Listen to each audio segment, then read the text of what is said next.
Welcome to fair media. आज एक नई पार्टी का एक नया स्लोगन के बारे में बात करेंगे, जिनके ताल्लुक से, जिस पार्टी के ताल्लुक से, जो स्लोगन के ताल्लुक से कितनों को ये इल्म है, ये बात मालूम है, ये हमें तो कोई पता नहीं, लेकिन ये मुद्दा ज़रूरी है और ये मुद्दे के बारे में जानकारी रखना भी बहुत ज़रूरी है।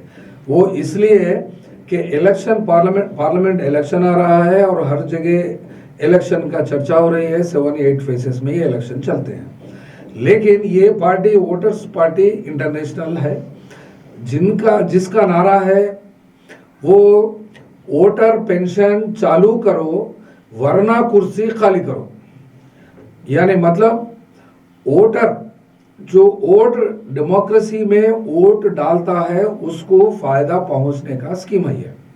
उसको फायदा पहुंचने का मतलब पॉलिटिकल पार्टीज को funding capitalist houses, business houses, industrialist करते हैं और पार्टियों को चलाने वाले 10-10 हजार करोड़, 5-5 हजार करोड़ के मालिक बन जाते हैं। पार्टियां का मामला चलता है, बिजनेसमैनों का चलता है और इंडस्ट्रियलिस्ट का चलता है, कैपिटलिस्टों का सबका चलता है। लेकिन वोट देने वालों को कानूनी दायरे में क्या चलता है, क्या दे सकती है? भारत के प्रजातंत्र में वोट डालने वालों को क्या मिल रहा है? आज तक आफ्टर इंडिपेंडेंस जितने भी सरकारें आई हैं, जितने भी पॉलिटिकल पार्टीज आई हैं हिंदुस्तान के सतह पर, और 28 स्टेट्स में या 29 स्टेट्स में अब तक पावर में है, वो लोग इन पार्टियों को वोट डालने से वोटरों को क्या फायदा है, क्या फायदा हो रहा है? चोरी छुपी से दारू पिलाना, 500, 1000, 2000, 5000, कई जगह तो 10,000 पर वोट भी उतना डिमांड से पॉलिटिकल पार्टीज वोटरों को लुभाया और दिया। 100-100, 200-200 करोड़ एक असेंबली कॉन्स्टिट्यूंसी में खर्च हुए। लेकिन ये चोरी और छुपी से और फ्रॉड से और इलेक्शन एफिडेविट में एक इलेक्शन कमीशन का रिपोर्ट का एक लिमिटेशन होती है, 80 लाख रुपए एमपी इलेक्शन के लिए खर्च करना, 40 या 30 लाख रुपए एमएलए इलेक्शन के लिए खर्च करना, ये तो नामुमकिन बात है। ये इलेक्शन कमीशन ऑफ इंडिया को भी पता है, अवाम को भी पता है, पॉलिटिकल पार्टीज को भी पता है, लेकिन पूरे लोग इलेक्शन के वक्त आंख मूछ लेते हैं और आंख मूछ लेके पैसे बांटते हैं और पैसे बांटने के बाद पॉलिटिकल पार्टी भी खुश और इंडस्ट्रियल हाउसेस भी खुश, बिजनेस हाउसेस भी खुश और पार्टी में आने वाले भी खुश। लेकिन वोट डालने वाले को क्या मिल रहा है? वही चोरी का नाम, पैसे लेकर वोट डालते हैं कि बदनामी, और लोगों में वो लोग पैसे लेकर वोट डाले, हमारे पैसे इतने खर्च हो गए लेकिन फिर हम भी जीत नहीं पाए। ये ऐसे कंप्लेंट्स, सोसाइटी में डिग्रेडेशन वोटर्स का। फिर ये वोटर्स अगर डेमोक्रेसी चलाने वाले होते हैं, सरकार में, सत्ता में, लोगों को, लीडरों को बदलने के पावर जो लीडर्स रखती है, वोटर्स रखते हैं, फिर वो लोगों को क्या मिलना चाहिए? फिर डेमोक्रेसी को चलाने के लिए लीडर ही काफ़ी है या फिर इंडस्ट्रियल हाउसेस ही काफ़ी है, बिजनेस हाउसेस ही काफ़ी है, क्या पैसा ही काफ़ी है?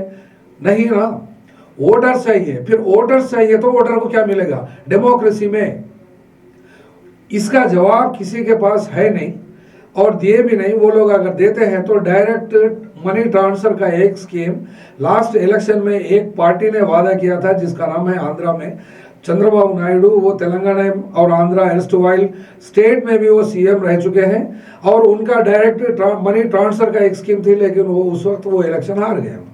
लेकिन डायरेक्ट मनी ट्रांसफर के हिसाब से वो भी एक अलग स्कीम है, लेकिन चोरी छुपी वोटरों को पैसा देते हैं, जो वोट डालते हैं वो इलेक्शन होता है। लेकिन आज तक 100% या 90% वोटिंग क्या कोसी पार्लियामेंट्री कॉन्स्टिट्यूंसी में हो या असेंबली कॉन्स्टिट्यूंसी में हुई है? आज तक पूरे डेमोक्रेसी में इतने इलेक्शंस हो गए हैं, लेकिन 95% इलेक्शन कहीं हुआ है? 95% वोटर कहीं डाला है? नहीं होता। 65%, 68%, मैक्सिमम कुछ हलकों में, कुछ पार्लियामेंट्री कॉन्स्टिट्यूंसीज में 70% होता है, उतना ही। लेकिन 30% हमेशा लेस होता है। वो इसलिए कि हम वोट डालने से हमको क्या फायदा? ऐसा कुछ लोग समझते हैं, जो 30% लोगों में से। और कुछ लोग समझते हैं कि हमको टाइम नहीं है, हम वोट डालने क्यों जाएं, वोट से हमको क्या फायदा होता है, और वोट, और वैसे भी वो लीडर आए तो भी हमको कुछ करने वाला नहीं है, ये पार्टी पावर में आती है तो ये पार्टी भी हमको कुछ करने वाली नहीं है, और वो लीडर का ट्रैक रिकॉर्ड लोगों के ताल्लुक से, अवाम के ताल्लुक से सर्विस में कोई अच्छा रिकॉर्ड नहीं है, इसलिए हम वोट क्यों डालें। ये 30% लोग डेमोक्रेसी में वोट नहीं डालते। तो मतलब यह हो गया कि हम 70 एवरेज में 65 to 70% ही डेमोक्रेसी में वोट डालता है, जिसमें से मेजॉरिटी वोट जो पार्टी को आती है वो पार्टी सत्ता में आ जाती है और राज करती है। तो ये हिसाब से 100% में 90% जो कॉन्स्टिट्यूंसी में इलेक्शन नहीं हुआ, वोटिंग परसेंटेज 95-98% नहीं हुआ, तो फिर वो इलेक्टेड पार्टी हो या इलेक्टेड नुमाइंदा हो, वो मेजॉरिटी वोटर्स का कॉन्फिडेंस कैसा लेके काम किया आज तक के हिंदुस्तान में, ये बहुत बड़ा मुद्दा है, बहुत बड़ा सवाल है। हम 1952 के इलेक्शन से लेकर अब 2024 का इलेक्शन भी हम देख रहे हैं, 95% कौन से कॉन्स्टिट्यूंसी में, कौन से पार्लियामेंट्री कॉन्स्टिट्यूंसी में वोटर्स वोट पोल हुए हैं, ये इसका जायजा लिए तो कहीं भी हमको नहीं मिलेगा। अगर मिला तो एक का भी मुझे तो आइडिया नहीं है, लेकिन आपको अगर कुछ आइडिया है तो बता देना। लेकिन अब तक जो भी सरकारें बनी है वो माइनॉरिटी सरकारें हैं, क्योंकि 30% 35% वोट्स वो लोग पोलिंग बूथ को जाते नहीं और वोट डालते नहीं, वो लोग को डेमोक्रेसी से कोई ताल्लुक नहीं है, क्योंकि वो लोग को डेमोक्रेसी में कोई दिलचस्पी नहीं है।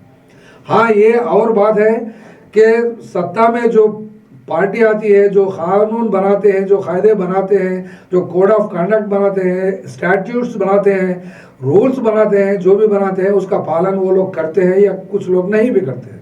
लेकिन डेमोक्रेसी में इस मुल्क में तो वो लोग जीते हैं, लेकिन वोट डालने का फायदा होने के लिए एक नई पार्टी, यानी 2017 में कुछ बनी है ये असम स्टेट में और दिल्ली उत्तर प्रदेश में, जिसका नारा है वोटर पेंशन चालू करो वरना कुर्सी खाली करो। ये बहुत दिलचस्पी की बात थी, लेकिन वो लोग कहाँ तक आगे बढ़े इस मुद्दे पर और ये स्लोगन पे, ये हमको ज़्यादा पता नहीं है। लेकिन it is a separate political party, we do not have any affiliation and relationship with that party. As far as my knowledge is concern, it is come to know that they are working together on the basis of this slogan only, voter pension चालू करो वरना कुर्सी खाली करो।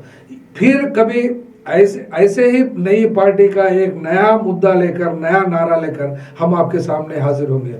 Thank you very much.